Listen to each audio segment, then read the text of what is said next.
Baik, kita mulai saja. Assalamualaikum warahmatullahi wabarakatuh. Selamat malam, rekan-rekan sekalian, peserta perkuliahan Pilkada dan kontestasi politik lokal. Sama saya dengar anak bapak waktu kuliah kampusnya tuh nggak ada yang tahu kalau beli. Untuk malam ini, kita akan mendengarkan presentasi dari kelompok 2, kelas A, B, dan C. Nanti akan bergantian, bergiliran ya, 15 menit, 3 kali 15 menit. Dan untuk kesempatan pertama akan saya berikan kepada kelompok 2 kelas A ya. Kelompok 2 kelas A. Silakan dimulai dari sekarang presentasinya selama 15 menit ya. Dipersilakan nanti boleh bergantian dengan temannya ataupun mau sendiri berdua juga tidak masalah. Silakan.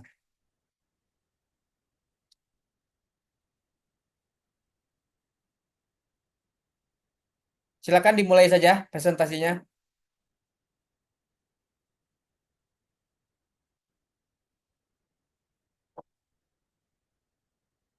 Siapa yang mau presentasinya? Saya Pak. Oh ya, silakan. Baik, terima kasih. Assalamualaikum warahmatullahi wabarakatuh. Salam. Eh, Perkenalkan, saya dari kelompok 2 dan mungkin Baik, Assalamualaikum warahmatullahi wabarakatuh. Selamat malam semuanya. Ya, Selamat, silakan. selamat malam.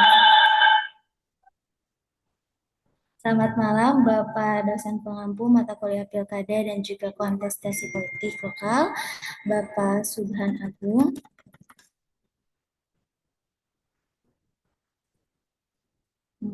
Nah, teman-teman semuanya, perkenalkan, saya Dini Mulyawati, merupakan anggota dari kelompok 2 dan juga saya tidak sendiri di sini, ada rekan-rekan saya yang membersamai, ada Naufal, ada Naila, Nanda, Winda, dan juga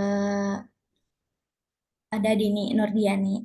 Nah, kami dari kelompok 2 ini akan membahas mengenai kontestasi minim kompetisi dominasi politik calon tunggal pada Pilkada serentak tahun 2024. Di mana nanti akan ada 3 presentator, yaitu saya sendiri, Naufal, dan juga Naila. Nah, mungkin langsung saja untuk mempersingkat waktu, kita masuk ke latar belakang.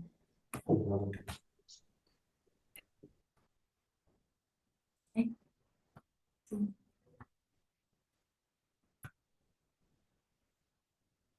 oh gini.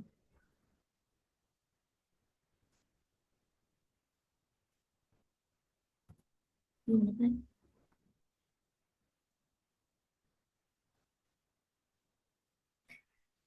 Baik, maaf mungkin saya screen-nya agak error.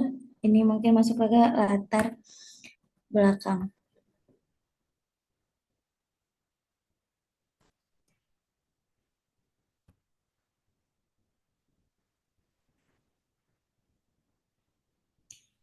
Salah satu diskursus politik ketatanegaraan yang saat ini menuai menuai perhatian dan juga perbincangan adalah munculnya praktik pencalonan tunggal dalam pemilihan kepala daerah baik tingkat provinsi, kabupaten dan juga kota. Nah, isu pilkada calon tunggal penting untuk dibicarakan karena sebagaimana diketahui perhelatan pilkada merupakan elemen vital demokrasi yang mencerminkan kualitas dan juga kredibilitas sirkulasi kepemimpinan suatu negara. Nah, fenomena ini sudah ada sejak dilaksanakannya pemilihan tahun 2015 bagi kepala daerah dan juga wakilnya yang telah memasuki akhir masa jabatan dengan ditemukannya 3 pasangan calon tunggal. Kemudian di 2015 itu bertambah menjadi pemilihan 2017 itu menjadi 9 pasangan dan juga 2018 itu naik menjadi 16 pasangan calon tunggal serta pemilihan 2020 itu 25 pasangan dan di tahun sekarang 2024 itu naik lagi menjadi 41 daerah yang memiliki pasangan calon tunggal. Nah, dalam kaitan ini menguatnya tren calon pemilihan tunggal dan pemilihan kepala daerah tidak saja mencerminkan bahwa masyarakat saat ini lebih dari itu juga merupakan indikasi atas ketidakberhasilan partai politik dalam menjalankan peran dan juga fungsinya sebagai pilar demokrasi sehingga membuat proses demokratisasi di level kepemimpinan tidak berjalan sehat. Nah, lalu ada faktor-faktor yang penyebab munculnya calon tunggal. Itu yang pertama, yaitu dominasi partai politik tertentu. Nah, dominasi partai politik itu menjadi salah satu alasan utama munculnya calon tunggal. Partai politik yang besar seringkali itu membentuk koalisi untuk mengusung calon eh, mengusung calon yang dianggap memiliki peluang yang lebih tinggi, yang pada akhirnya menyebabkan partai dari calon kecil itu sulit untuk bersaing. Nah, akhirnya menyulitkan calon partai kecil untuk bersaing, akibatnya hanya ada satu calon yang memenuhi dan juga mendapatkan dukungan dari partai politik yang kuat. Dan dominasi ini juga diperkuat oleh struktur politik di Indonesia, di mana partai besar itu mendapatkan akses yang lebih terhadap sumber daya dan juga relasi gitu untuk mengamankan suara dalam pemilihan sehingga mereka mampu untuk menekan persaingan dari calon independen atau partai kecil. Lalu yang kedua, biaya politik yang tinggi. Nah, biaya ini diperlukan dalam proses pencalonan kepala daerah itu menjadi penghalang juga bagi kandidat independen atau partai kecil karena biaya kampanye yang besar termasuk biaya administrasi, mobilisasi dan juga iklan gitu hanya dapat dipenuhi oleh kandidat yang memiliki dukungan finansial yang signifikan gitu. Partai besar seringkali memiliki anggaran yang lebih besar sehingga cenderung memudahkan kandidat mereka dibandingkan daripada calon partai yang kecil gitu. Lalu yang ketiga, kurangnya sumber daya manusia untuk kandidat alternatif. Nah, ketimpangan dalam sumber daya manusia juga menjadi salah satu faktor gitu. Ada faktanya bahwa di banyak daerah calon dengan kualifikasi dan popularitas yang memadai jumlahnya itu terbatas. Hal ini menyebabkan partai-partai di daerah cenderung mendukung calon yang memiliki pengalaman atau kredibilitas yang lebih baik. Nah, keterbatasan ini juga disebabkan minimnya dukungan politik dan finansial bagi calon independen atau kandidat baru yang ingin mencoba bersaing. Gitu. Nah, dan juga partai politik itu eh, dan juga hal ini bakal menyebabkan partai politiknya itu sering mengusung calon yang sama mengingat sulitnya mencari sumber daya yang setara gitu. Lalu yang terakhir pragmatika dari partai politik. Ya. Nah, partai politik Indonesia sering mengutamakan pragmatisme dalam pemilihan calon kepala daerah. Mereka cenderung memilih calon yang sudah dianggap memiliki elektabilitas yang tinggi daripada mengusung calon yang memungkinkan peluangnya lebih kecil. Nah, fenomena ini menunjukkan bahwa partai-partai cenderung lebih memilih berkoalisi dengan calon yang populer untuk menghindari resiko kalah dalam pemilihan. Meskipun ini berarti kurangnya pilihan bagi pemilih daerah tersebut. Nah, mungkin itu faktor penyebab munculnya calon tunggal. Selanjutnya masuk ke dampak dari adanya calon politik tunggal. Kepada Naufal, saya persilahkan. Ya baik, terima kasih moderator, terima kasih Pak Subhan yang telah memberikan saya waktu. Mohon maaf sebelumnya, saya tidak bisa membuka kamera karena saya sedang di luar, sedang melaksanakan bimbingan teknis bersama Bawaslu. Langsung saja ya mengenai dampak terhadap demokrasi lokal. Dampak dari adanya calon tunggal, dari fenomena calon tunggal ini menghilangkan nuansa kompetisi. Nah, kondisi ini dapat merugikan pemilih yang memiliki kepentingan untuk menjadikan pemilihan di tingkat lokal sebagai momentum untuk mencari calon yang mampu mengakomodasi kepentingan daerah. Terus juga tidak optimalnya peran partai dalam melakukan perekrutan politik dan pencalonan kader menyebabkan terjadinya calon tunggal di beberapa daerah. Nah, berkaca pada pilkada serentak pilkada 2015-2020, tren penggelaran pilkada dengan paslon tunggal terus mengalami kenaikan nih. Pada tahun 2015, paslon tunggal terdapat di 3 daerah. Selanjutnya pada pilkada 2017 terdapat 9 paslon tunggal. Nah, yang teranyar 2024 ini, November 2004 ini, data terbaru itu 38 daerah dengan calon tunggal begitu. Lalu selanjutnya ketidakhadiran dalam kontestasi berpeluang menciptakan stagnansi terhadap kepentingan perbaikan daerah. Nah, juga selanjutnya akan berdampak buruk bagi perkembangan demokrasi. Apabila dikaitkan dengan kualitas demokrasi yang kian menurun gitu dan tingkat kepercayaan publik terhadap parpol yang terus menurun, akan menjadi wajar. Ya, wajar gitu berdampak pada pemilihan khususnya pilkada. Nah, hal ini juga nih terbukti semakin sedikit peserta yang ikut kontestasi. kontestasi di tingkat daerah karena ya sudah tidak mampu melahirkan pemimpin-pemimpin di daerah gitu. Terus dengan adanya calon tunggal menjadi sebuah ancaman nih pada masa yang akan datang dalam menentukan seorang pemimpin. Pemimpin yang terpilih melalui calon tunggal tidak dihadapkan pada tantangan politik yang kuat atau oposisi yang berarti. Hal ini dapat mengurangi akuntabilitas dan transparansi dalam pemerintahan karena tanpa adanya pesaing gitu, pemimpin bisa menjadi lebih sedikit ditekan untuk memenuhi janji-janji kampanye atau memperbaiki kebijakan yang kurang efektif seperti itu. Terus juga masyarakat juga tidak bisa membandingkan nih kualitas calon satu dengan calon yang lain karena tidak ada lagi gitu calonnya, sehingga berdampak pada kualitas pemerintahan ke depannya. Nah, tanpa adanya lebih dari satu calon yang bersaing, pemilih tidak bisa melakukan perbandingan antara berbagai visi, program kerja, serta kemampuan kepemimpinan yang ditawarkan oleh masing-masing calon. Nah, dalam demokrasi, perbandingan ini tuh penting. Untuk apa sih? Untuk memastikan bahwa pemilih itu memilih kandidat yang terbaik dan memang yang benar-benar mampu memajukan daerahnya gitu. Dengan adanya pertanda berkumpulnya seluruh partai dan menjadi satu kubu dalam pilkada, maka secara otomatis juga telah hilang esensi dari check and balance system. Nah, menjadi hal yang sangat alami ketika dinamika tersebut direspon oleh masyarakat sehingga menimbulkan ketidakpercayaan terhadap partai politik nih semata-mata menjadi penyeimbang dalam sistem ketatanegaraan lah khususnya dalam pilkada gitu kan. Nah, proses check and balance juga uh, yang akan membuat roda pemerintahan berjalan dengan efektif dan efisien dan sejalan dengan semangat berdemokrasi di Indonesia. Nah, selanjutnya saya akan sedikit menjelaskan mungkin ya ada menarik studi kasus mengenai fenomena calon tunggal nih pada Pilkada Kabupaten Ciamis tahun 2024 ini. 3 menit lagi ya, Nopal ya. tiga Ya menit Pak, lagi. Ya, siap. ya kan.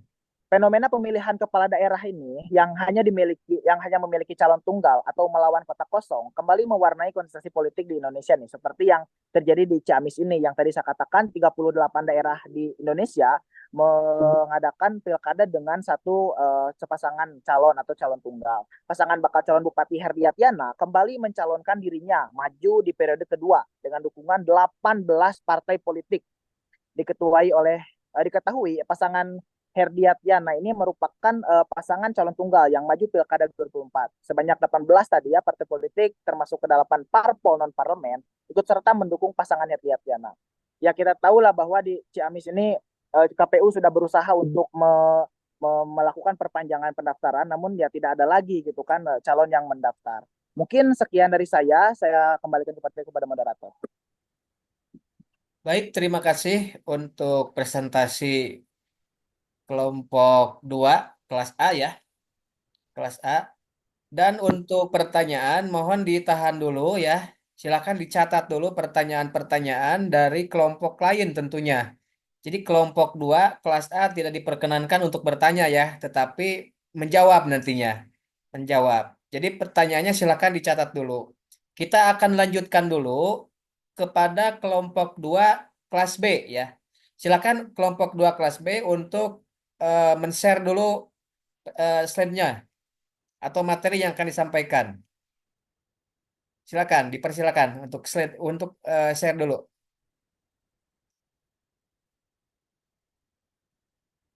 Ada kelompok 2 kelas B?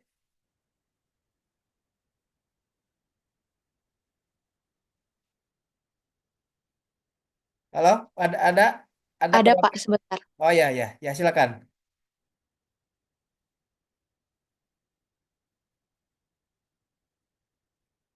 Jangan lupa pertanyaan untuk kelompok 2 kelas A ya dicatat silakan. Nanti disampaikannya setelah beres presentasi ya.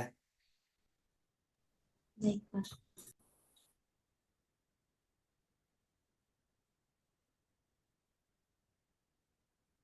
Silakan, bisa nggak?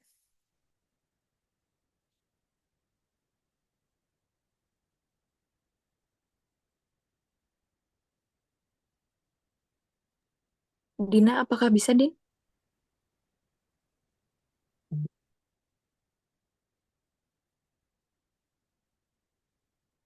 Ya silakan. Dimulai dari sekarang ya, 15 menit dari sekarang waktunya.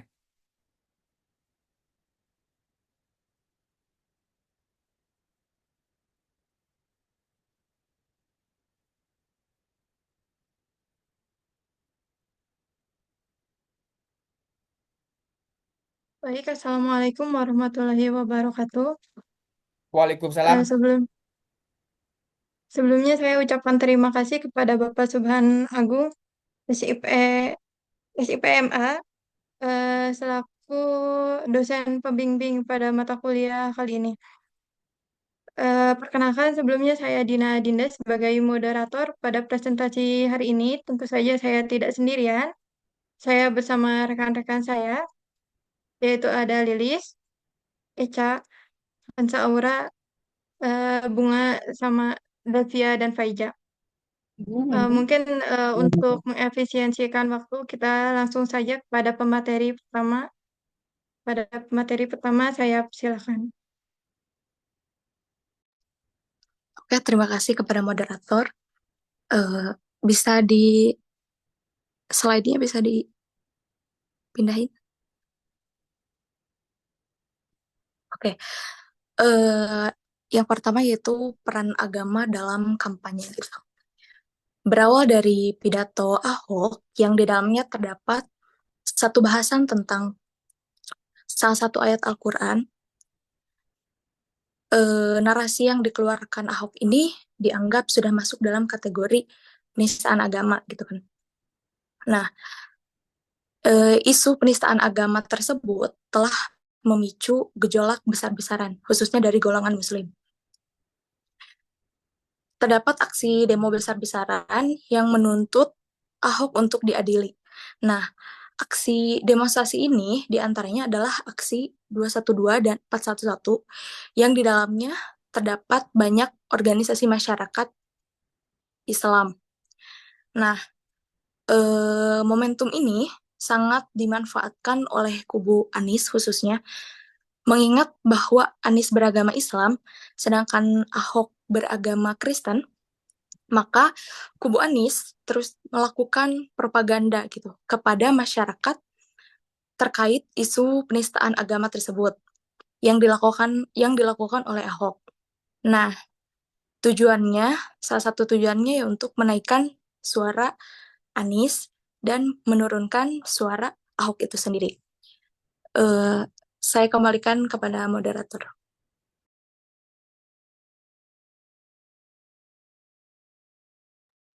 Mungkin langsung saja kepada pemateri kedua. Pemateri kedua saya silakan. Terima kasih moderator. Selanjutnya yaitu mobilisasi massa berdasarkan identitas. Isu identitas memainkan peran besar dalam Pilkada Jakarta 2017, menciptakan polarisasi yang kuat di masyarakat. Mobilisasi massa berdasarkan identitas dalam kampanye Pilkada DKI Jakarta 2017 terlihat nyata ketika sentimen agama dan etnis digunakan untuk menarik dukungan publik. Salah satu faktor utamanya adalah penggunaan sentimen agama dan etnis sebagai strategi kampanye. Pada masa itu, Basuki Cahayapurnama atau Ahok, calon petahana yang beretnis Tionghoa dan beragama Kristen, menjadi target kritik karena pidatonya yang dianggap menyinggung agama Islam. Beberapa kelompok memanfaatkan sentimen ini untuk menggalang dukungan dengan mengangkat isu-isu agama. Mengemukakan bahwa Jakarta yang mayoritas penduduknya Muslim sebaiknya dipimpin oleh seorang pemimpin Muslim.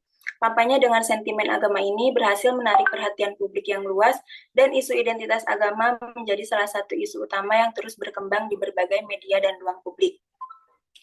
Di samping itu, demonstrasi besar-besaran, yaitu aksi 411 dan aksi 212, menguatkan efek sentimen identitas ini. Aksi-aksi tersebut dipimpin oleh sejumlah ormas Islam seperti Front Pembela Islam, FPI, dan Gerakan Nasional Pengawal Fatwa MUI, yang menuntut agar Ahok diproses secara hukum karena dianggap melakukan penistaan agama.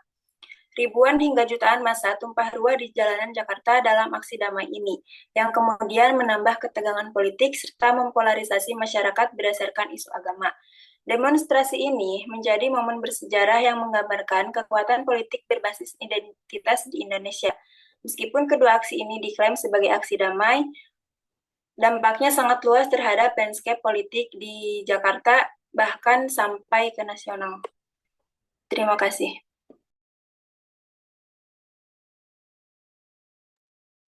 Mungkin bisa langsung kepada pemateri yang selanjutnya. Baik, terima kasih atas kesempatannya. Saya akan menjelaskan sedikit mengenai peran media sosial dalam Pilkada DKI Jakarta 2017.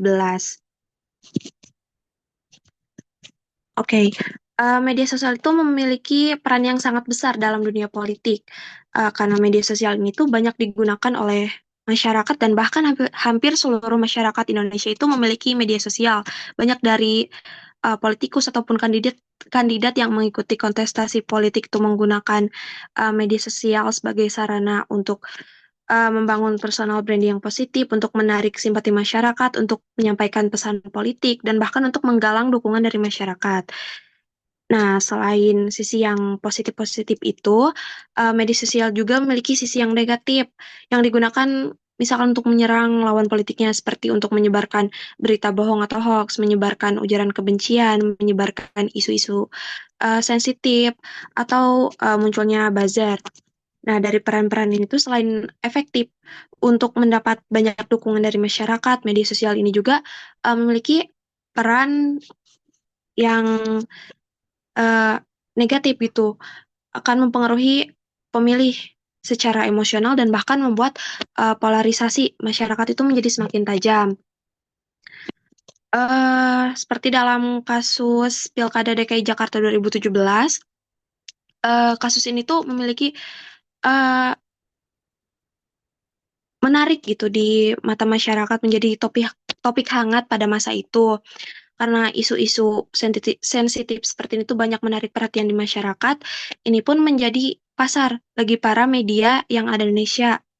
Dari berbagai pemberitaan muncul dengan membahas kasus ini.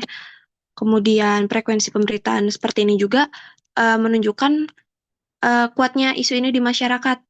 Jadi media sosial ini itu memiliki peran yang sangat penting dalam menyebarkan informasi-informasi mengenai Pilkada DKI Jakarta 2017 pada masa itu.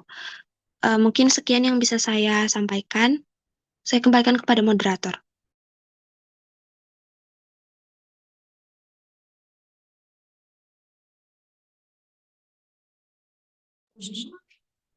Baik, selanjutnya adalah efek politik identitas pilkada di Jakarta tahun 2017 terhadap polarisasi sosial. Isu politik identitas dalam Pilkada DKI Jakarta 2017 ini membawa efek signifikan terhadap polarisasi sosial, di mana masyarakat Jakarta ini terbelah berdasarkan garis agama, etnis, kasus dugaan penistaan agama yang dilibatkan calon Gubernur Basuki Cahayapurnama atau Ahok memicu reaksi yang besar-besaran.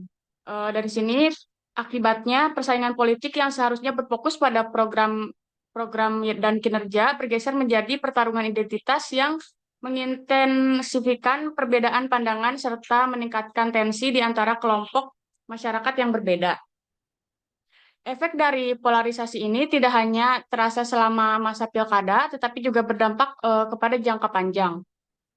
Polarisasi ini terjadi selama Pilkada DKI 2017 juga berpengaruh pada partisipasi politik di masa mendatang, di mana banyak warga yang terlibat dalam politik identitas merasa semakin tersaingi. Jadi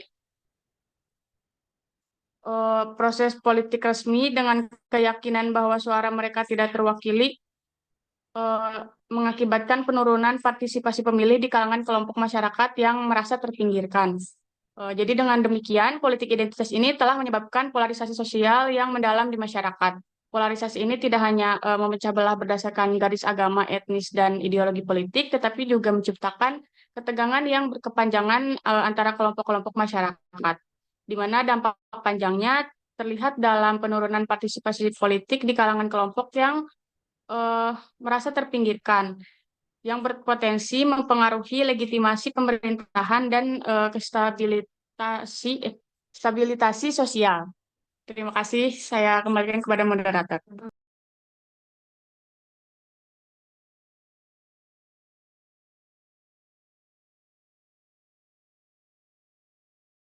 Baik, untuk pematerian selanjutnya, saya persilakan.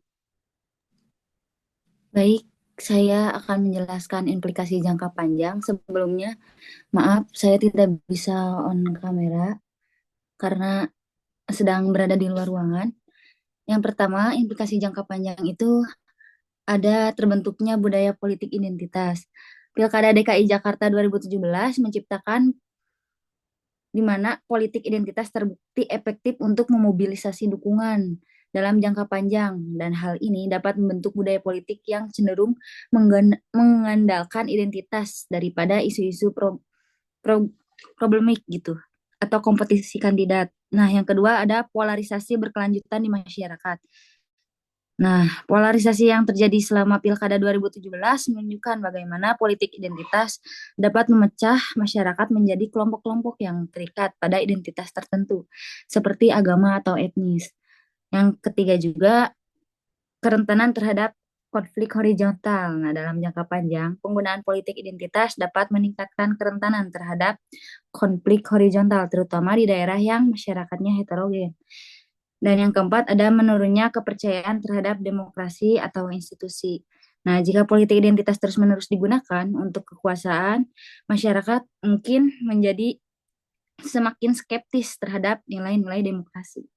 Dan yang kelima, ada tantangan bagi upaya rekonsili, rekonsi, rekonsiliasi dan pembangunan nasional. Dalam jangka panjang, polarisasi yang dipicu oleh politik identitas menambah tantangan bagi upaya rekonsiliasi nasional dan pembangunan sosial yang inklusif. Nah, dan yang terakhir ada erosi integritas kampanye dan demokrasi substansif. Nah, gimana ini teh politik identitas cenderung menggeser fokus kampanye politik dari substansi ke simbolisme identitas. Dalam jangka panjang, ini bisa mengikis integritas proses pemilihan, di mana kampanye yang seharusnya berfokus pada gagasan dan solusi untuk rakyat, malah menjadi arena untuk mempromosikan perbedaan identitas. Mungkin sekian dari pembahasan implikasi jangka panjang. Selanjutnya saya kembalikan kepada moderator.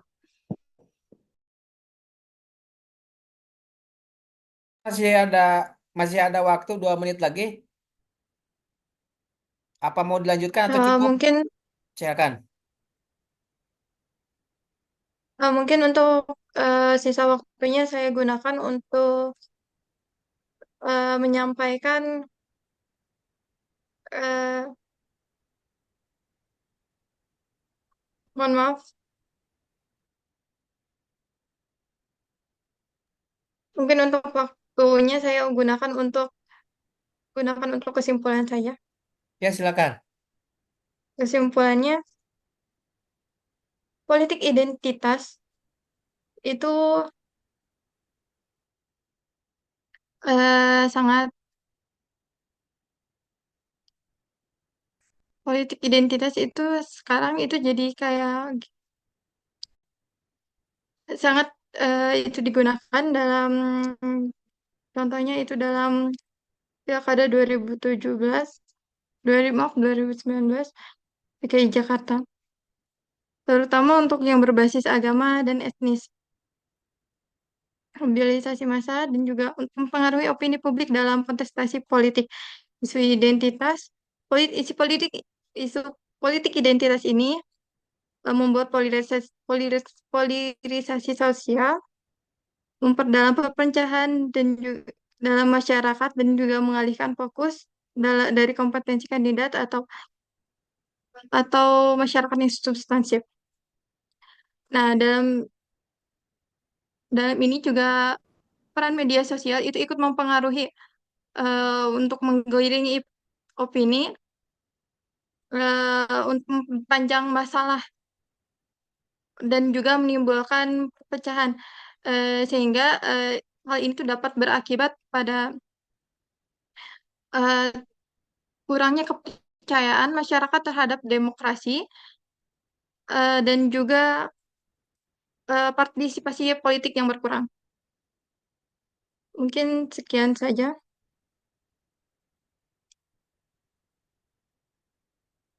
Baik, terima kasih atas presentasinya dari kelompok 2 kelas B. Pas ya 19.30. Dan untuk pertanyaan-pertanyaan yang akan disampaikan kepada kelompok 2 kelas B, silakan dicatat dulu ya. Nanti disampaikan, ditujukan langsung ke kelas B, kelompok 2. Kita berikan kesempatan dulu untuk saat ini presentasi terakhir kepada kelas C, ya, kelompok 2. Silakan saya screen dulu, ini keluarkan dulu, diganti dulu. Silakan kelompok 2 kelas C untuk share screen.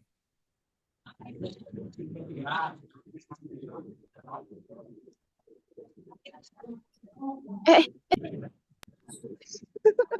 Silakan saya persilakan kepada kelompok 2 kelas C ya untuk memanfaatkan waktunya selama 15 menit ya.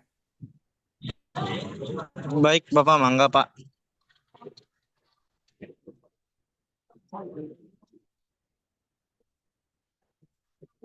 Bismillahirrahmanirrahim. Selamat malam rekan-rekan semuanya. Assalamualaikum warahmatullahi wabarakatuh. Pertama, saya Muhammad Nur Fikri dari kelas C kelompok 2.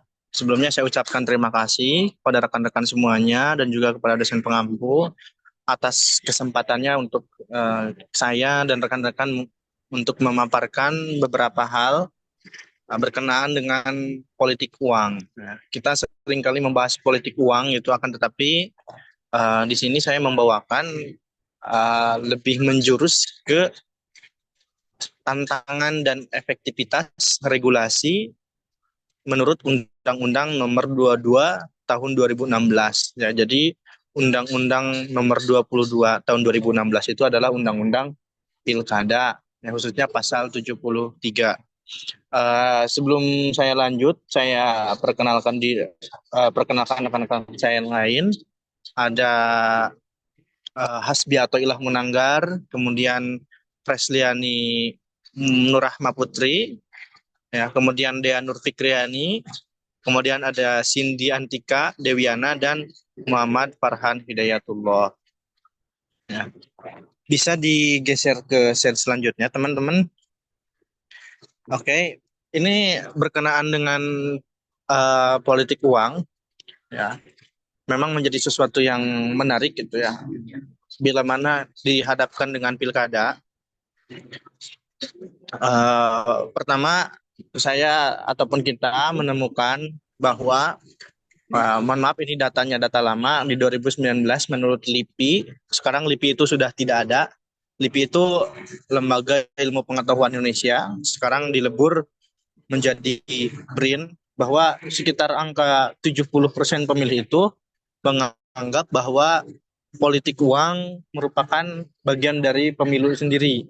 Nah, yang 40%-nya itu ya menerima dan belum tentu memilih yang memberikan uang, akan tetapi yang 30% itu menerima dan sudah pasti memilih orang itu, ya, orang ataupun orang yang memberikan politik uang itu. Nah, memang menjadi persoalan tersendiri bila mana khususnya bagi negara kita yang menerapkan sistem pemilihan langsung ya sejak 2004, ya, akan tetapi fenomena politik uang ini gencarnya itu ya mungkin bisa dikatakan dari 2017 di DKI Jakarta seperti yang teman-teman, kemudian di 2019 pemilu 2019, bahkan pemilu 2024 juga politik uang itu masih gencar dilakukan. Ya. Baik, kan aya simita oge, curhat temik baik atau ari kieu. Oke, bisa dilanjut ya. Nih mohon teman-teman yang lain supaya di mute ya. Bahkan di beberapa lembaga survei, bahkan lembaga survei yang besar seperti Indikator, kemudian ada LSI, ada Saiful Mujani Research and Consulting, ya, kemudian di lingkaran survei Indonesia, ya, pertanyaan-pertanyaan berkenaan dengan pemberian politik uang ataupun pemberian materi supaya untuk memilih calon-calon tertentu itu bahkan ketika instrumen surveinya ataupun instrumen pertanyaannya itu selalu dicantumkan. Ya, misalkan apakah instrumen surveinya seperti ini? Apakah Bapak Ibu atau apakah saudara-saudari ini menerima ataupun setuju dengan adanya politik uang? Ya, itu mungkin dengan adanya apa ya, pertanyaan-pertanyaan seperti itu ya berkenangan politik uang ya, itu menjadi indikator bahwa masing-masing kubu baik itu mungkin dalam hal pemilu ataupun dalam kita sekarang membicarakan pilkada itu ya sedang mencari sebetulnya yang diinginkan masyarakat itu apa, bahkan bukan cuma uangnya saja. Jadi di instrumen pertanyaan itu ada disempilkan misalkan apa barang-barang yang Bapak Ibu sukai. Misalkan ada beras, kemudian ada kaos, ada tumbler dan lain-lain sebagainya, sifat hal-hal ataupun barang-barang yang sifatnya material. Itu kan menjadi kita menyimpulkan dari temuan-temuan itu bahwa itu merupakan persetujuan daripada partai-partai politik ya, bahwa politik uang itu merupakan ya sesuatu yang digeneralisir gitu ya, sehingga tidak menjadi sesuatu yang bersifat tabu lagi ya, bahkan secara terang-terangan itu di up di media. Nah, makanya kita bahas tentang itu ya, tentang pasal 73 Undang-Undang Nomor 10 Tahun 2016. Nah, bisa digeser teman-teman. Nah, bisa digeser lagi. Nah, memang di beberapa sumber ya, hal-hal yang menyebabkan politik uang itu karena memang disebutkan karena rendahnya pendidikan khususnya dalam pendidikan atau pengetahuan politik. Jadi masyarakat itu secara umum ya, atau misalkan yang pendidikannya mohon maaf SD SMP ya, itu cenderung menerima yang sifatnya pragmatis, walaupun jadi cara berpikir masyarakat di sana itu tidak berpikir secara jangka panjang, tidak mengkaji secara visi misi, tidak mengkaji latar belakang, akan tetapi hanya siapa yang ketika musim pencalonan baik maka dia akan memilih. Nah, itu menjadi tantangan tersendiri bagi sehatnya demokrasi di negara kita ini ya, negara berkembang khususnya ya. Berbeda lagi mungkin kalau di studi kasus dengan negara Amerika gitu, sama-sama melakukan pemilihan langsung ya, akan tetapi hal-hal ini mungkin ya tidak jauh lebih tinggi angkanya daripada di Indonesia. Nah, di undang-undang tentang politik uang ini memang sudah disebutkan bahwa untuk pasangan calon, partai, relawan, dan pihak-pihak lain itu yang melakukan atau memberikan materi, uang, dan lain-lain yang akan dikenakan hukuman pidana atau mendapatkan sanksi administratif ya, bisa pembatalan pencalonan, itu sampai ke sana juga bisa. Akan tetapi di pasal ini kita menemukan ruang-ruang kosong yang belum mencakup itu ya, yang belum mencakup keseluruhan bagaimana politik uang ini dapat betul-betul diterapkan gitu. Nah, di sana ada nomenklatur, mungkin bisa teman-teman cek sendiri di Undang-Undang Pilkada pasal 73. Di sana ada nomenklatur ataupun ada naskah yang ya pihak lain ya, di sana ada saya garis bawahi pihak lain. Nah, akan tetapi menurut pandangan kelompok kita ya, kata pihak lain itu ya masih belum jelas ya, masih belum maksimal ya untuk memang betul-betul bisa menjerat bagi para pelaku politik uang itu sendiri, karena itu merupakan indikasi bahwa bisa dimultitafsirkan gitu. Memang kalau dibandingkan dengan undang-undang pemilu, undang-undang pilkada ini khususnya dalam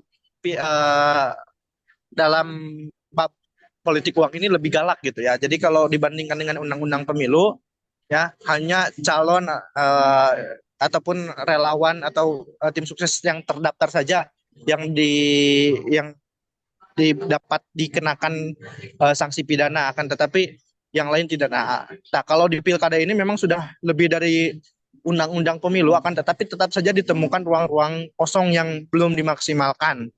Nah, eh, seperti yang rekan-rekan semuanya dilihat bahwa ya beberapa tantangan utama dalam mengatasi politik uang itu seperti kendala dalam penegakan hukum, keterbatasan sumber daya penegak hukum, dan tingkat partisipasi masyarakat dalam pelaporan pelanggaran. Nah, khususnya yang poin 3 saya sebutkan, tingkat partisipasi masyarakat dalam pelaporan pelanggaran ini memang sangat rendah dan minim. Ya, itu mungkin dikarenakan ya masyarakat itu menerima atau menganggap bahwa politik uang ini adalah sesuatu yang wajar, sehingga ketika ada temuan-temuan kecurangan-kecurangan eh, apa namanya eh, kecurangan-kecurangan itu ya tidak dilaporkan ya karena menganggap sesuatu yang wajar. Nah, begitu juga dengan dalam hal ini ya pengawas pemilu, dalam hal ini Bawaslu.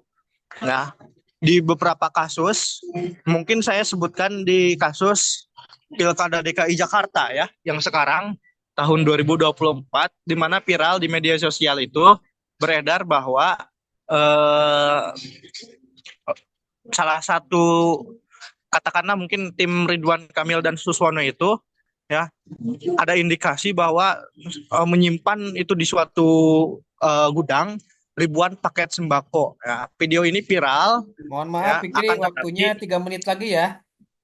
baik Pak, terima kasih Pak.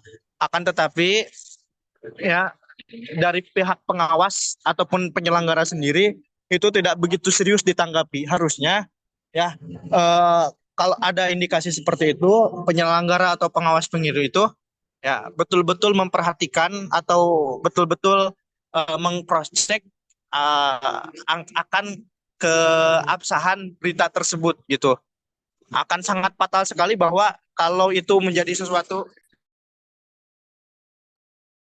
sesuatu yang jadi temuan ya, karena akan secara undang-undang itu akan apa ya, akan bisa membatalkan pencalonannya ya. Jadi banyak sekali faktor-faktor yang apa namanya yang kurang efektif ya untuk berkenaan dengan politik uang, dari mulai dari kesadaran masyarakat, kemudian eh, efektivitas dari pengawas dan penyelenggara pemilu, ya, kemudian kesadaran dari para peserta pemilunya sendiri, dari partai-partainya sendiri menggeneralisir. Ya, boleh dilanjut teman-teman. Ya, seperti yang saya sebutkan ya di Undang-Undang Nomor 10 tahun 2016 itu dari pasal 73 itu ya. Jadi ya, kita itu membagi dalam ketiga hal ya. Dari mulai aturan dan sanksi yang diterapkan ya tidak begitu maksimal, kemudian efektivitas diimplementasi juga, seolah temuan-temuan yang tadi itu pihak pengawas pemilu itu hanya tutup mata gitu. Mungkin karena pihak pengawas pemilunya bingung itu karena hampir terjadi di semua peserta pemilu ya atau di semua paslon kalau dalam pilkada. Ya, kemudian ada kelemahan dalam regulasi juga, itu hampir sama dengan poin yang pertama, aturan dan sanksi yang ditetapkan. Ya. Maka dari itu mungkin dari kelompok kita diskusi ya, setelah berdiskusi dan bermusyawarah, kita menawarkan solusi. Ini undang-undang pilkada ini khususnya pasal 73 ini diperlukan revisi supaya lebih jelas lagi nomenklaturnya yang mengatur berkenaan dengan siapa saja yang akan dikenakan sanksi di politik uang ini ya. Itu mungkin barangkali Bapak ya, yang dapat saya sampaikan. Kalaupun ada dari teman-teman yang lain mengisi kekosongan yang saya presentasikan, boleh mungkin. Untuk saat ini mungkin dikembalikan ke Bapak terlebih dahulu, Pak. Ya, baik, terima kasih. Waktunya juga sudah habis ya untuk presentasi kelompok C, kelompok 2 kelas C. Selanjutnya kita ada waktu 30 menit untuk diskusi interaktif. Rekan-rekan dipersilakan yang ingin bertanya, apakah itu ditujukannya kepada kelompok kelas A kelas B atau kelas C, kelompok 2 dari masing-masing kelas ya. Silakan ditujukan dengan jelas ya. Pertanyaannya apakah ke kelas A, kelas B atau C dan disebutkan namanya. Silakan, saya Bapak, persilakan kalau kepada presentator teman-teman. bisa bertanya nggak Pak Ya, gimana? ke kelompok lain? Kalau Boleh, presentator boleh kan saya bertanya barusan ke kelompok lain. oh, boleh. Oke, Presentator mungkin. boleh bertanya kepada kelompok lain ya, kepada kelompok lain. Oke. Dipersilakan. Izin bertanya mungkin Pak, saya Nah, Pak untuk mengawali Pak. yang pertama kita bagi dulu 2 sesi ya. Untuk sesi yang pertama mungkin untuk 3 orang dulu penanya ya. Dipersilakan. Yang pertama siapa? Siapa yang mau bertanya? Ananda. Terus Oh, Andi Anu. ya. Satu lagi. Ajeng boleh ya, Pak? Oh ya, Ajeng ya. Ananda, Dandi, Ajeng. Oh, Pikri ya. Pikri. Ini dulu ya, yang pertama dulu Ananda, kemudian bergantian pertanyaannya nanti Dandi dan Fikri, termasuk Ajeng lah, silakan lah ya. Sesi pertama 4 orang aja. Silakan yang pertama Ananda dulu.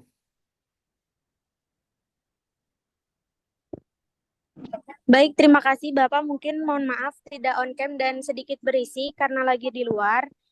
Saya mau bertanya ke kelompok 2 kelas B terkait aksi 212 dan 411. Nah, menurut kelompok 2 ini, apakah aksi tersebut itu dapat dianggap sebagai bentuk ketegangan antara nasionalisme di Indonesia yang plural dengan politik identitas yang berbasis agama gitu? Baik ya. Udah gitu cukup, Ananda. Cukup, Pak. Baik. Pertanyaan yang kedua, silakan ya untuk tadi yang dipertanyakan yaitu kelas B ya, kelas B ya. Dicatat ya pertanyaannya, nanti dijawab. Kita langsung dulu aja ke pertanyaan kedua dari Dandi. Silakan Dandi. Baik, Bapak, terima kasih atas kesempatannya. Mungkin izin bertanya bagi kelompok 2 kelas A gitu. Terkait sebelumnya seperti yang kita tahu atau yang tadi disebutkan bahwasanya fenomena calon tunggal ini memiliki beberapa dampak yang signifikan gitu. Nah, kita tahu juga bahwasanya calon tunggal pasti erat kaitannya dengan yang namanya kota kosong. Yang mana kota kosong merupakan bentuk ketidakpuasan terhadap calon tunggal dan sebagai peningkatan kesadaran terhadap keterbatasan pemilih. Nah, yang jadi pertanyaannya adalah bagaimana respon teman-teman kelompok 2A terkait dampak jangka panjang jika fenomena calon tunggal dan kota kosong terus terjadi dalam pilkada. Mungkin sekian Bapak, terima kasih. Baik, terima kasih Dandi. Pertanyaannya silakan dicatat untuk kelas A, kelompok 2 ya. Kita lanjut ke pertanyaan ketiga ya dari eh siapa? Pikri dulu ya. Dari Pikri dulu. Silakan Pikri. Iya Pak, terima kasih Pak. Saya tertuju ke kelompok 2 kelas B juga Pak. Ini berkenaan dengan politik identitas. Dan saya menemukan beberapa hal yang mungkin perlu dikonfirmasi lagi oleh teman-teman kelompok 2 kelas B. Khususnya di slide tadi presentator yang kedua ya membawakan narasi bahwa umat Islam itu tidak apa ya, tidak menerima ataupun setuju dengan narasi bahwa Ahok itu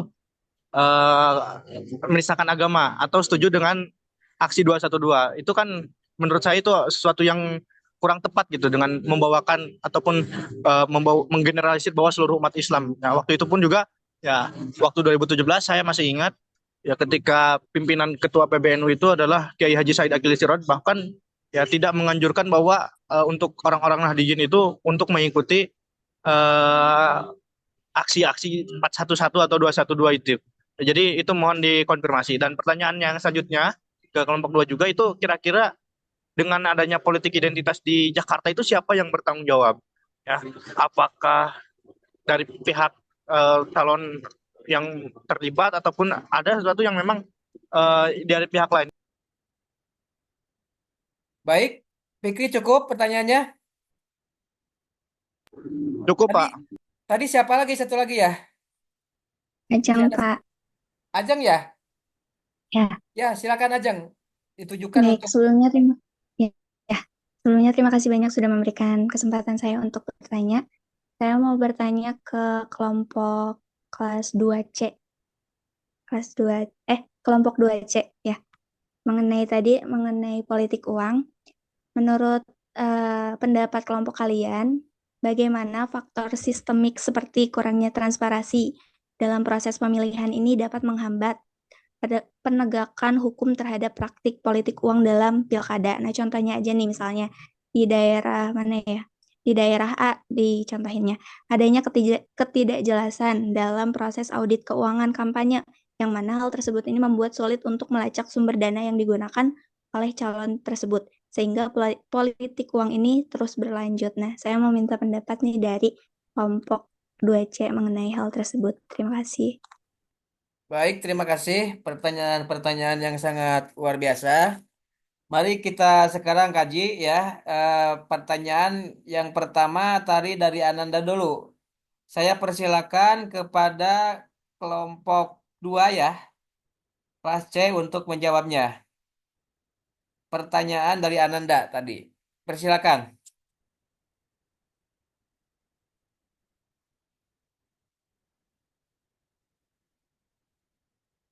Tadi pertanyaan Ananda kepada kelompok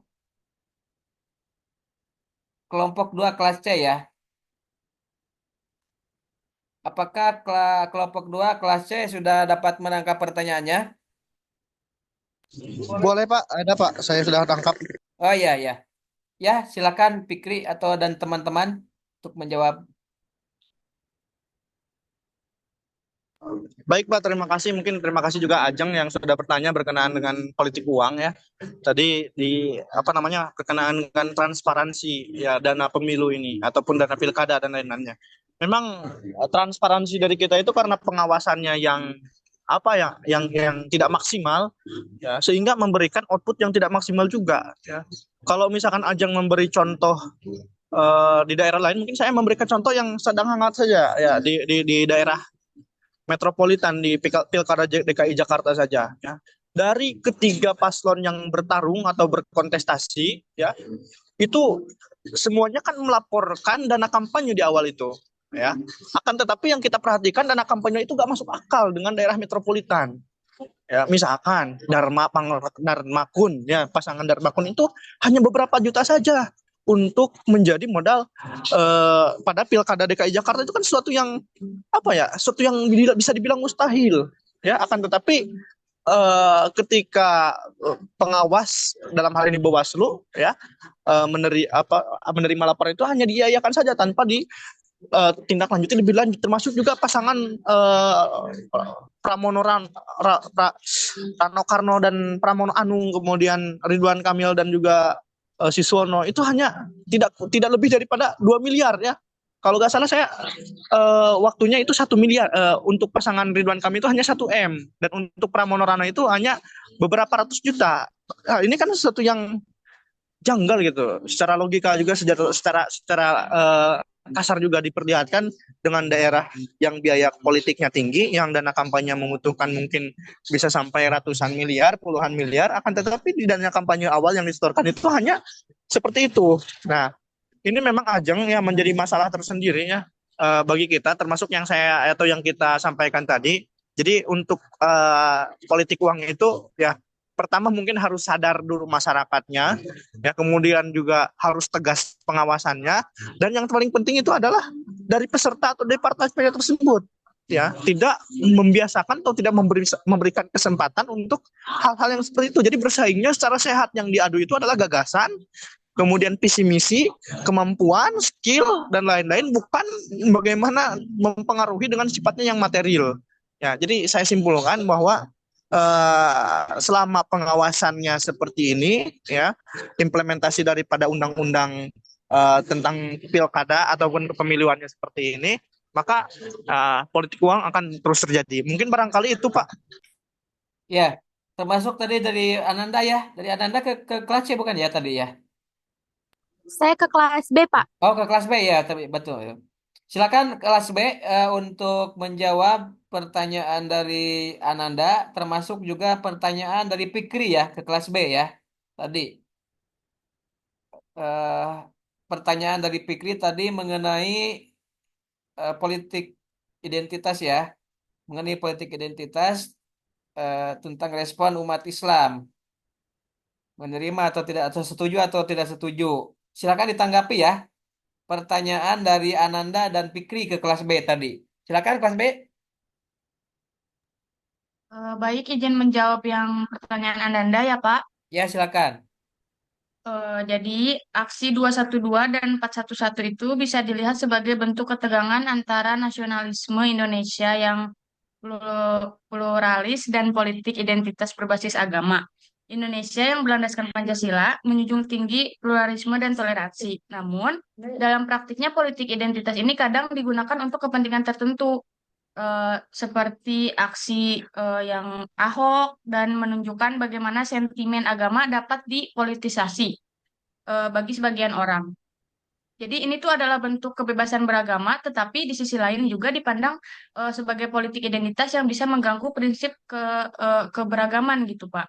Ketegangan ini muncul juga karena politik identitas sering memperkuat solidaritas kelompok tertentu, tetapi berpotensi juga merusak kohesi sosial. Jadi aksi-aksi ini tuh mencerminkan benturan antara semangat nasionalisme inklusif dan arus politik identitas yang eksklusif. Mungkin sekian dari saya. Teman-teman bisa menambahkan jika ada. Terima kasih. Ya, silakan kepada kelompok 2 kelas B. Jikalau ada yang perlu ditambahkan dari jawaban Bunga tadi,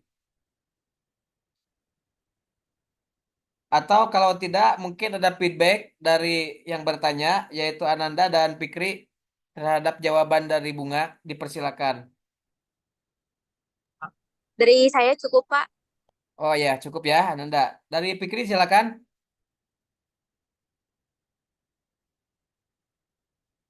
Mungkin ada hal yang ingin Pertanyaan saya ya, belum silakan. terjawab, Pak. Pertanyaannya belum terjawab ya. Silakan tadi dari kelompok 2 kelas B silakan dijawab dulu.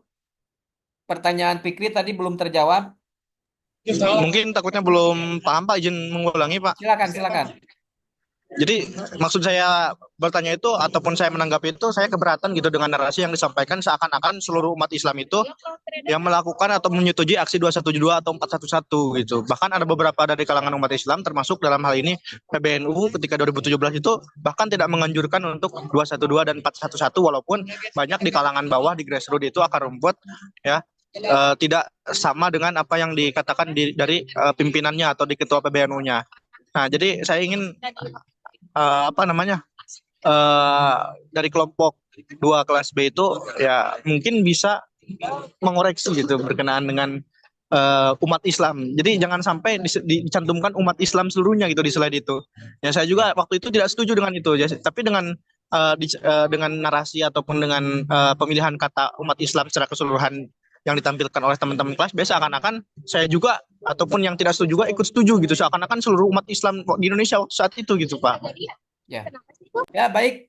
Silakan untuk dikonfirmasi lagi untuk kelas B dari statement yang disampaikan Fikri barusan. Dipersilakan siapa yang akan menjawab?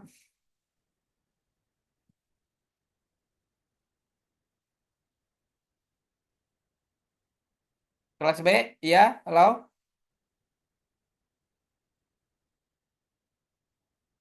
Cukup jelas tadi yang disampaikan Fikri ya. Bagaimana tanggapan rekan-rekan kelas B terhadap statement dari Fikri barusan? Yang keberatan dengan statement rekan-rekan dari presentasi tadi yang seolah-olah mengeneralisir gitu ya. Mengeneralisir semua umat Islam yang sepakat dengan berbagai aksi tadi. Baik 212 atau aksi-aksi yang lain. Ada yang ingin menanggapi dari kelas B? Izin menjawab. Ya, silakan, Delpi. Terkait setuju atau tidak dengan adanya aksi 212, sebenarnya kembali lagi ke pribadi masing-masing. Karena kami rasa ini berangkat dari kesadaran moral, walaupun pada waktu itu Kiai Haji Akil Siroj tidak menganjurkan, tapi menurut kami ketika berkaitan dengan penafsiran yang salah dalam Al-Quran, apalagi dalam momentum politik, ini tidak dibenarkan. Ya, oke. Ada yang ingin menambahkan dari kelas B?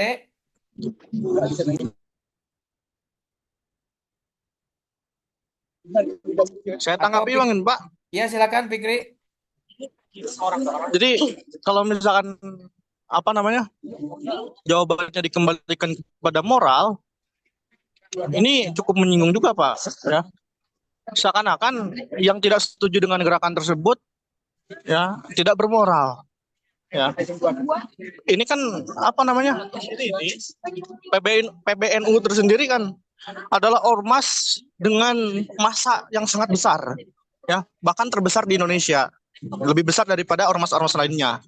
Termasuk mungkin kapasitas Kiai Haji Akil Siroj ini, kapasitas keagamaannya itu tidak perlu diragukan. Ya, beliau menguasai ilmu fikih, tauhid, mantik, badi, bayan, ma'ani dan lain-lain. Ilmu-ilmu itu ya kemudian memberikan suatu fatwa, dan kelompok dua memberikan bahwa dengan pernyataan moral itu seakan-akan Kiai Said dan PBNU ketika itu tidak bermoral mungkin Pak. Ya, itu agak keberatan juga di situ Pak dengan Ya. kalau misalkan jawabannya dikembalikan kepada moral sendiri. Ya. Baik, silakan kelas B untuk mengkonfirmasi hal itu ya. Silakan. Kelas B silakan. Kan kelas B banyak juga ya. Ada beberapa silakan untuk membantu DLP ataupun rekan yang tadi menjawab. Supaya apa yang kemudian disampaikan dapat dipertanggungjawabkan secara ilmiah ya dalam forum ini. Izin masuk Pak. Ya, silakan.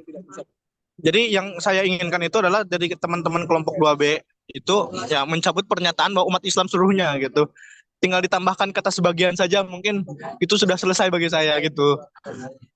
Oke, oke, terima kasih ya. Silakan kelompok 2 kelas B untuk menanggapi.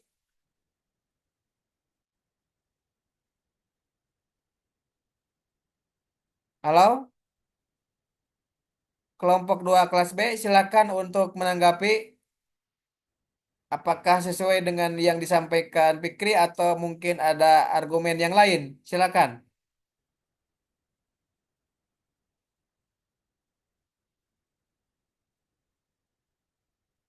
Atau cukup? Kok nggak ada yang bersuara ini? Nggak ada satupun.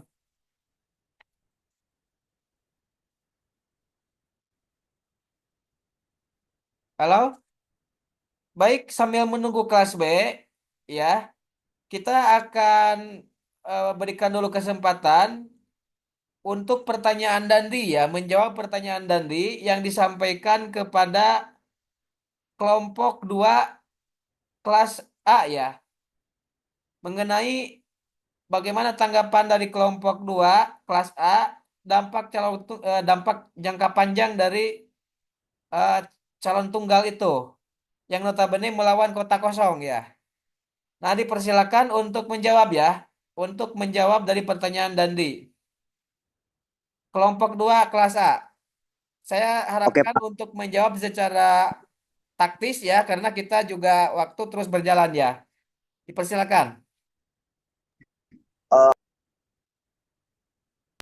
Baik, terima kasih atas waktunya. Terima kasih Dandi, pertanyaannya yang sangat bagus ya tadi, terkait dengan bagaimana dampak jangka panjang gitu. Jika kota kosong dalam pilkada terus ada dan mungkin bisa terus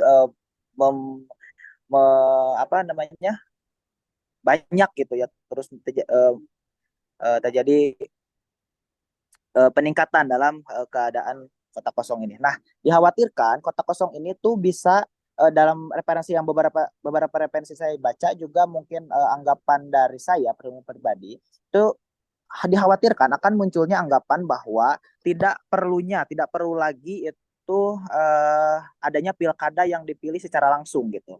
Nanti adanya dari penyelenggara negara itu ditakutkan adanya anggapan bahwa pilkada itu tidak perlu dilakukan secara langsung dan tidak perlu dipilih oleh masyarakat secara langsung. Nah, karena apa? Karena masyarakat cenderung pasrah jika terjadi misal adanya kota kosong dan salah satu dan calon tunggal itu menang, ditakutkan akan adanya anggapan dari penyelenggara seperti itu. Uh, berdasarkan data yang saya dapat dari beberapa referensi juga, kota kosong ini cenderung tidak pernah menang. Pernah menang itu satu kali di pilkada kota apa saya lupa.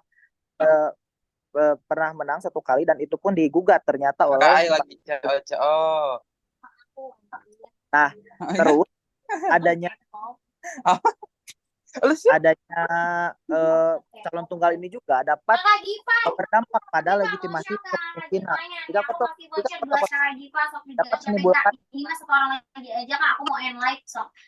Halo David, tolong di itunya suaranya. David. Oke. Nah, lanjut ya. Dampak dari tadi adanya kota kosong pada Pilkada 2024 ini berdampak pada legitimasi kepemimpinan. Nah, jika kota kosong menang dapat menimbulkan krisis legitimasi. Maksudnya jika calon tunggal menang dapat menimbulkan krisis legitimasi nih. Karena pemimpin yang akhirnya menjabat mungkin tidak sepenuhnya mencerminkan aspirasi mayoritas. Karena yang saya tahu dan yang saya dapat juga info dari salah satu desa di Kabupaten Tasik, khususnya desa Cibanteng, karena pada saat pemilu pilkada, pada saat UU mencalonkan sebagai calon tunggal di pilkada di Pilbub Tasikmalaya, Cibanteng itu yang menang itu daerah Cibanteng itu kota kosong. Nah, ternyata dari tahun UU menjabat itu apa namanya infrastruktur di sana tuh dibiarkan gitu. Nah, ditakutkan masyarakat itu terjadi seperti itu. Jadi keterpaksaan memilih calon tunggal itu tidak dapat dihindari gitu dari masyarakat. Karena ditakutkan akan diabaikan gitu daerah-daerah yang emang misalkan tidak memenangkan UU dalam urusan ulum dalam pilkada bupati. Begitu mungkin Dandi, apakah ada yang ditambah, ada yang mau tambahkan dari tanggapi? Terima kasih Nopal jawabannya. Mungkin dari yang saya tangkap respon Nopal beserta teman-teman jadi melestarikan mungkin ya kalau adanya dengan kota kosong karena untuk melawan calon tunggal tersebut mungkin ya seperti itu. Enggak, sebetulnya yang saya inikan itu tidak harusnya itu baiknya ya ini harus ada pembanding dari setiap calon. Jadi calon tunggal ini sebetulnya kan dulu kalau tidak salah ya tidak ada. Ini kan muncul setelah putusan MK yang mengakomodir bahwa harus adanya akomodir untuk suara-suara yang tidak setuju terhadap calon tunggal yang dicalonkan oleh partai tertentu. Itu sih mungkin, tapi untuk kota kosong sendiri itu mungkin apa ya, karena dilematis sebetulnya masyarakat itu memilih kota kosong akan dipimpin PJ yang tidak kenal visi misinya, yang tidak kenal orangnya gitu kan. Dilematis juga masyarakat sebetulnya, bahkan ya cenderung memilih calon tunggal tersebut. Begitu Dandi. Ada yang lagi Dan? Oke Nopal, terima kasih. Terima kasih atas jawabannya ya. Pak, terima kasih Pak. Ya, sama-sama Dandi. Terima kasih. Cukup ya Dandi. Mungkin respon terakhir saya masih berikan kesempatan kepada kelompok 2 ya. Kelompok 2 kelas P ya. Yang mengomentari tadi apa yang disampaikan Fikri. Silakan. Terakhir sebelum ke penanya selanjutnya.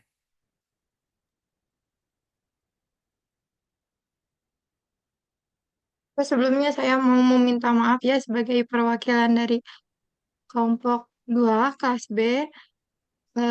Saya meminta maaf, kami meminta mohon maaf jika saudara Fikri merasa tersinggung dengan pernyataan kami sebelumnya.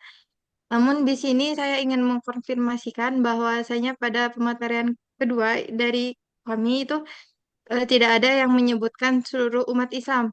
Hanya saja memang disebutkan di situ bahwa ribuan hingga jutaan massa ikut serta dalam aksi damai yang dipelopori oleh Front Pembela Islam atau FPI tersebut.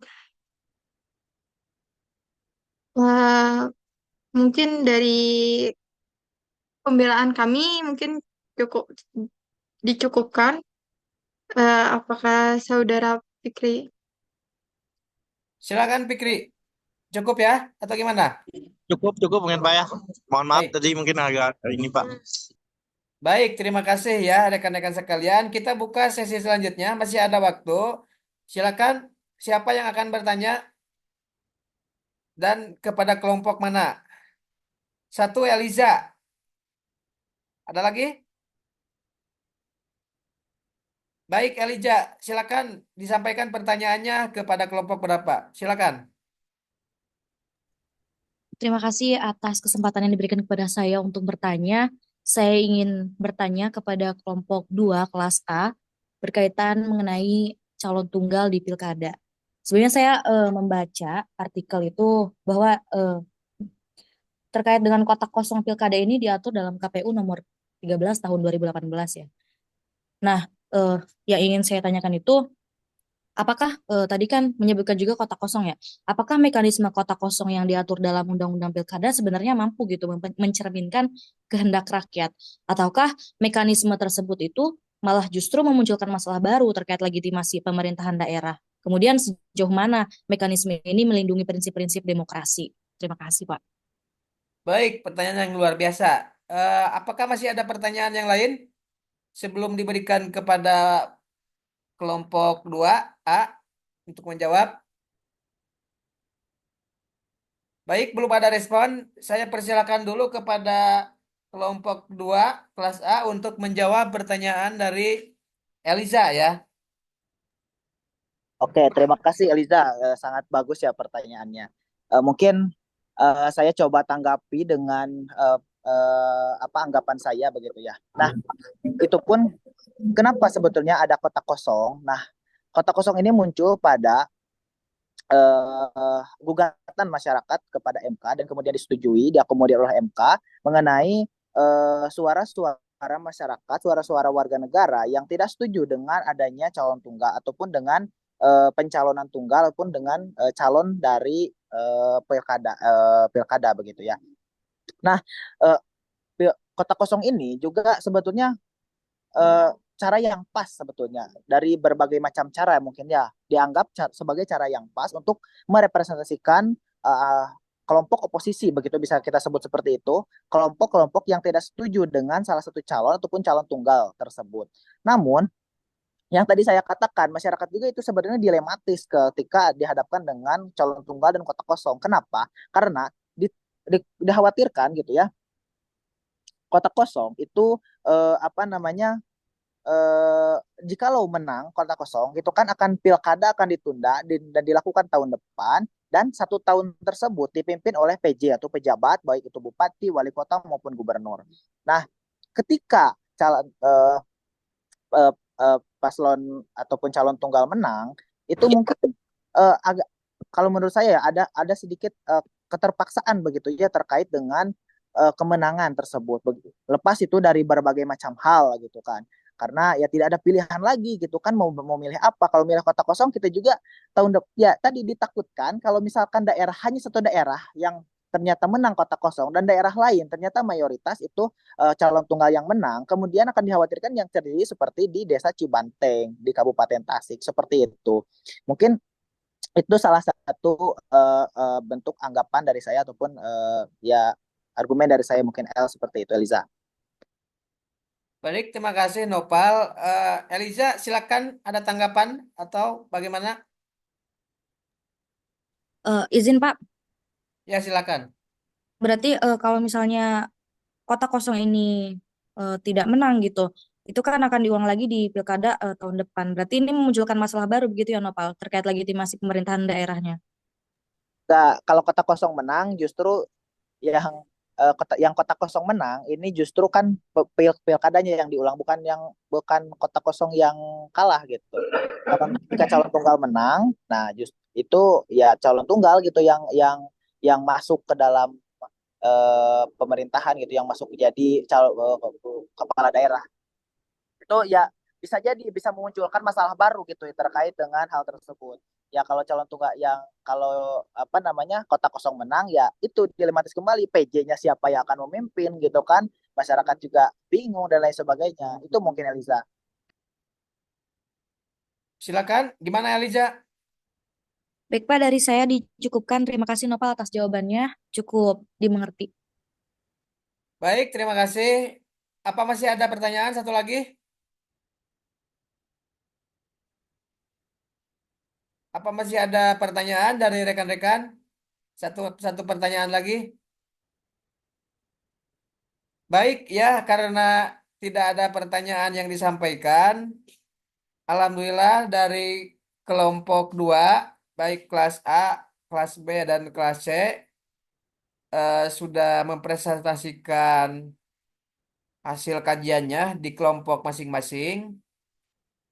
eh untuk yang terakhir ini, saya akan menanggapi proses diskusi kita, baik secara teknis maupun substansi ya, secara singkat dari eh, berlangsungnya diskusi kita dari awal sampai akhir ini. Jadi ada beberapa tema yang diangkat tadi. Secara teknis diskusi tadi sudah ada yang relatif baik presentatornya, ya tidak dibaca. Beberapa misalnya tadi dari kelompok 2, kelas C relatif cukup baik, tapi juga beberapa masih ada yang dibaca dan juga terlihat gugup ya, terlihat gugup dalam mempresentasikan. Tapi beberapa ada yang sudah bagus, ya seperti tadi dari kelompok 2 kelas C, dari kelompok 2 kelas A juga ada yang bagus ya, beberapa.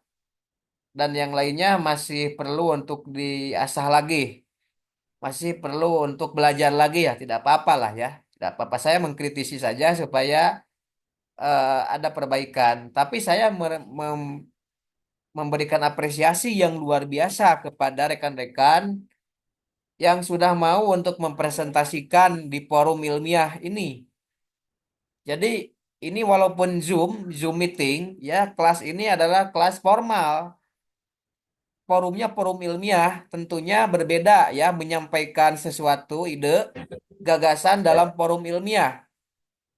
Sengaja saya rekam seperti ini supaya ada transparansi, supaya kita menyampaikan sesuatu di sini itu bertanggung jawab gitu ya. Makanya tadi juga ketika ada pertanyaan dari rekan-rekan yang lain, eh, kelompok yang diminta untuk menjawab itu ya kita harus bertanggung jawab untuk menjawabnya. Karena dalam posisi ini rekan-rekan sedang berpraktek itu ya, sedang praktek sebagai narasumber yang berkewajiban untuk memberikan jawaban-jawaban yang memberikan pengetahuan ataupun informasi-informasi lebih supaya audien pendengar itu menjadi lebih paham. Nah, kita diberikan penjelasan seperti itu.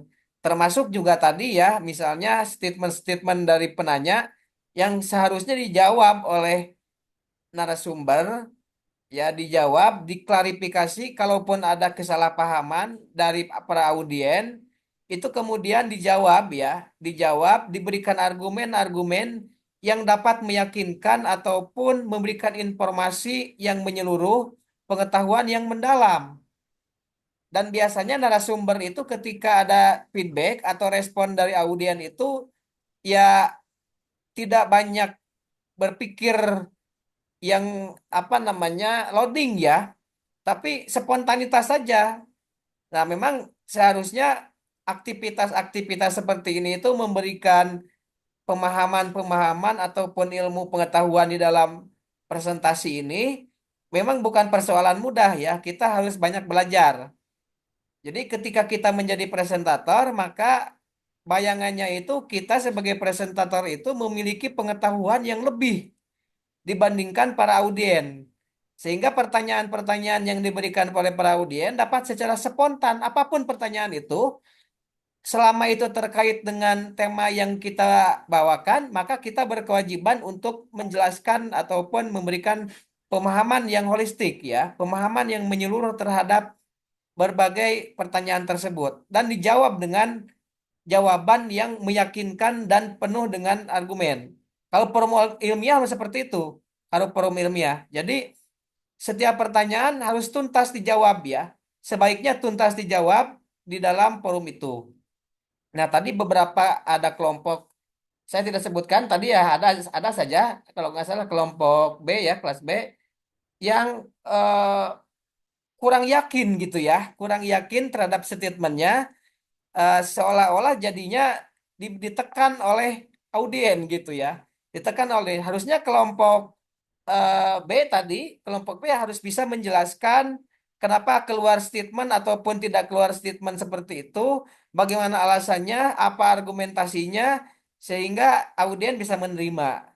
Sebenarnya harusnya seperti itu ya, sehingga ini belajar, ini pengetahuan untuk di satu saat mungkin saja Anda nanti akan menjadi presentator di tempat Anda bekerja ataupun di lembaga-lembaga tertentu. Saya yakin di satu saat Anda akan membutuhkan kemampuan-kemampuan yang pernah kita asah ini di kelas ini. Ini sengaja saya ini juga secara teknis bahwa hal ini jangan disepelekan ya, karena nanti di satu saat pasti Anda akan membutuhkan skill-skill seperti ini. Itu yang pertama ya, tolong diperbaiki. Tapi kalau secara tampilan dari slide ataupun tadi beberapa penjelasan yang disampaikan, saya kira sudah mulai baik ya untuk Anda yang masih level semester 5.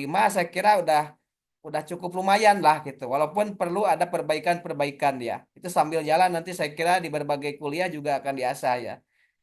Nah, yang kedua, mengenai substansi tadi saya kira justru ini substansinya sudah sangat bagus ya. Anda membawa tema yang sangat luar biasa. Tadi ada mengenai calon tunggal, mengenai kemudian juga politik identitas ya, studi kasus dalam Pilkada Jakarta misalnya Anies dan Ahok waktu itu ya.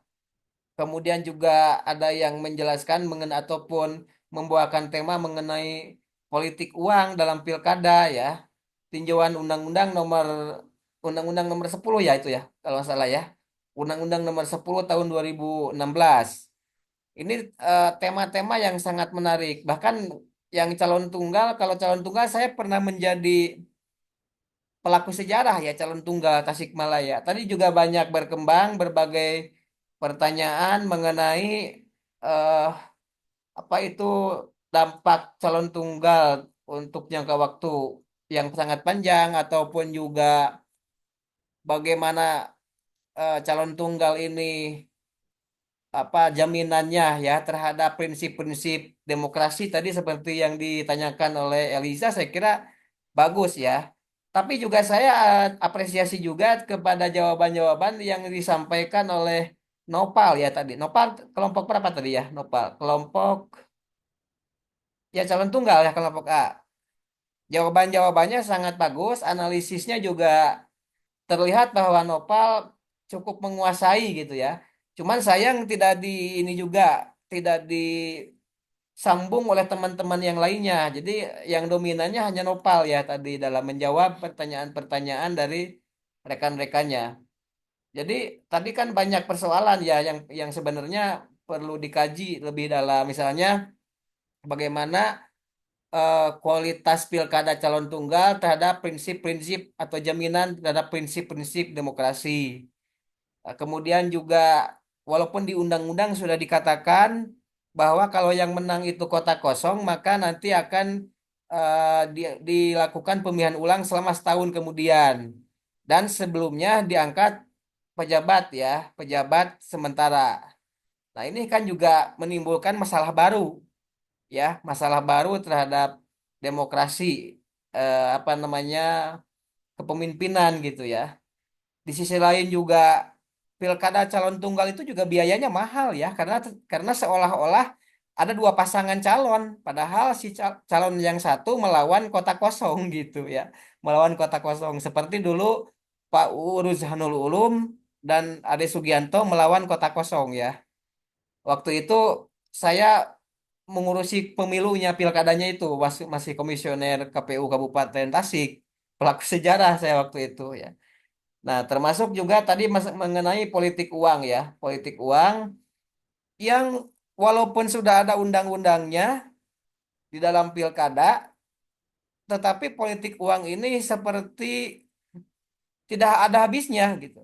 Terus-menerus terjadi dan itu nyata, tetapi sulit sekali untuk diusut gitu ya.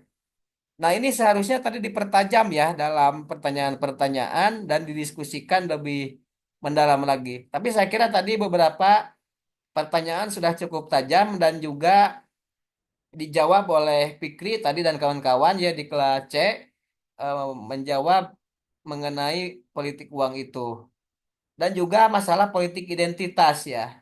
Jadi politik identitas itu sebenarnya di dalam pilkada itu sah-sah saja gitu. Sah-sah saja karena politik identitas itu sesuatu kewajaran dan akan selalu terjadi di dalam kontestasi manapun termasuk kontestasi politik lokal.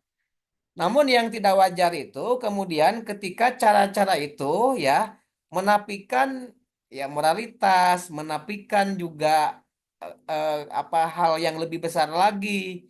Misalnya kemudian juga mengutamakan perbedaan, munculkan permusuhan yang tidak ada habisnya. Nah, itu yang kemudian menjadi kontraproduktif ya, menjadi kontraproduktif.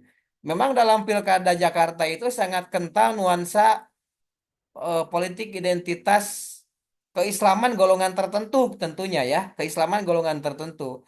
Artinya tadi juga diberikan statement oleh Fikri bahwa tidak semua Islam sebenarnya juga menyepakati persoalan eh, fenomena munculnya politik identitas yang dikembangkan dalam Pilkada DKI Jakarta.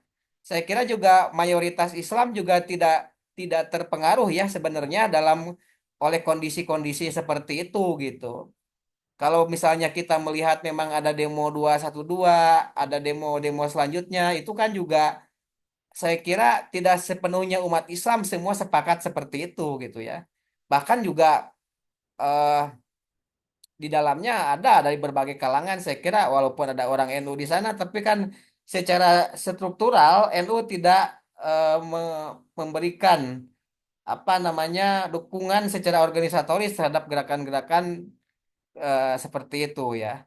Ya walaupun secara ini wajar-wajar saja sebenarnya ya, tetapi mungkin kalau dipolitisir terlalu eh, serius seolah-olah bahwa politik identitas keislaman itu dapat digunakan sebagai alat untuk mencapai kekuasaan, nah itu juga yang kemudian menjadi kontraproduktif ya, melahirkan apa yang disebut sebagai dominasi mayoritas ya, dominasi mayoritas.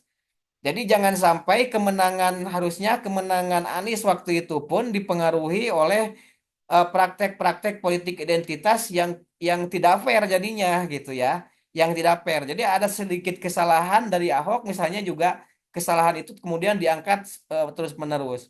Padahal cuman keceletot lidah waktu itu kan ya dianggap akhirnya karena dalam nuansa yang sedang panas dan terjadi juga gap identitas ya antara Islam dan non-Islam waktu itu ataupun Islam dengan kelompok-kelompok lain, maka kemudian itulah diperbesar, diangkat, masuk ke pengadilan dan dijatuhi hukuman pada akhirnya.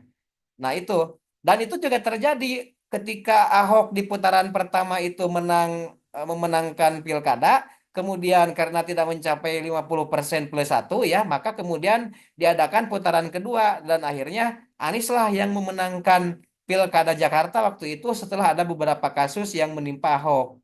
Nah, itu ya, itu saya kira menarik juga tuh kajiannya tadi dari kelompok kelas B ya dan kelompok-kelompok lainnya tentang calon tunggal, tentang politik uang dan sebagainya. Itu saya kira ya proses diskusi kita kali ini saya kira sangat luar biasa. Terima kasih juga atas presentasi-presentasi yang sudah diberikan dari kelompok 2 kelas A, B, dan C. Jadi saya sengaja juga ya karena berbagai kendala juga ada bentrok segala macam. Terus juga ini kita Zoom juga sebenarnya lebih efektif karena di sini ada banyak orang ya sehingga ilmu yang kita sampaikan melalui Zoom ini bisa diterima juga, bisa didapatkan juga oleh kelas-kelas yang lain sehingga proses diskusi ini juga menjadi lebih optimal di dalam penyebaran informasi, ya, gagasan-gagasan dan sebagainya. Menarik juga saya kira sehingga dapat difeedback oleh teman-teman di kelas lainnya dan oleh kelompok lainnya di kelas A, B, dan C ya di politik ini. Luar biasa tadi saya kira dinamika diskusinya sangat luar biasa ya. Dinamika diskusinya juga perdebatannya juga cukup ada. Dan saya kira nanti di kelas kita minggu depan juga saya harapkan lebih aktif lagi ya. Karena yang bertanya itu juga nanti saya akan berikan poin tersendiri. Selain yang presentasi juga ataupun menjawab ya, menjawab ataupun mungkin tidak mesti bertanya sebenarnya. Di pertemuan-pertemuan besok rekan-rekan tidak mesti bertanya juga, misalnya menanggapi yang tidak dibutuhkan jawaban juga tidak apa-apa. Nanti misalnya saya tidak bertanya Pak, tetapi hanya akan menanggapi, menguatkan dari presentator atau misalnya mengkritisi dan tidak perlu jawaban silakan juga ya, tidak apa-apa karena di diskusi ini tempatnya untuk tukar menukar gagasan, informasi dan lain sebagainya. Sehingga kita juga mendengarkan teman-teman dari membaca buku-buku yang lain. Saya juga tadi luar biasa akhirnya kan mendapatkan informasi dari undang-undang mengenai money politik ya, larangan terhadap money politik dan juga kajian-kajian lainnya. Walaupun mungkin tidak sesuatu yang baru, tetapi setidaknya itu mengingatkan juga kepada saya juga tentang kajian-kajian rekan-rekan itu. Terima kasih rekan-rekan sekalian dan jangan lupa kepada ketua kelas ya untuk mengirimkan absennya dan proses diskusi ini nanti dapat dilihat juga secara full dari awal sampai akhir di YouTube saya ya di YouTube channel saya. Eh, yang belum follow juga silahkan di follow ya supaya nanti dapat apa namanya mendapatkan informasi secara langsung dari channel YouTube saya yang memang sengaja dibuat untuk materi-materi perkuliahan gitu ya, materi-materi perkuliahan di jurusan politik khususnya yang saya ampu gitu. Terima kasih rekan-rekan sekalian. Semoga diskusi kita hari ini bermanfaat, malam ini bermanfaat dan juga kita akan lanjutkan pada diskusi kelompok 3 kelas A, kelas B, kelas C ya. Ditunggu saja informasinya. Nanti apakah daring ataukah luring ya. Dilihat kondisi. Yang penting nanti bisa efektif gitu ya. Bisa efektif proses diskusinya gitu. Itu saja yang dapat saya sampaikan. Terima kasih. Assalamualaikum warahmatullahi wabarakatuh. Waalaikumsalam warahmatullahi Waalaikumsalam wabarakatuh. warahmatullahi wabarakatuh. Waalaikumsalam warahmatullahi wabarakatuh. Terima kasih Pak.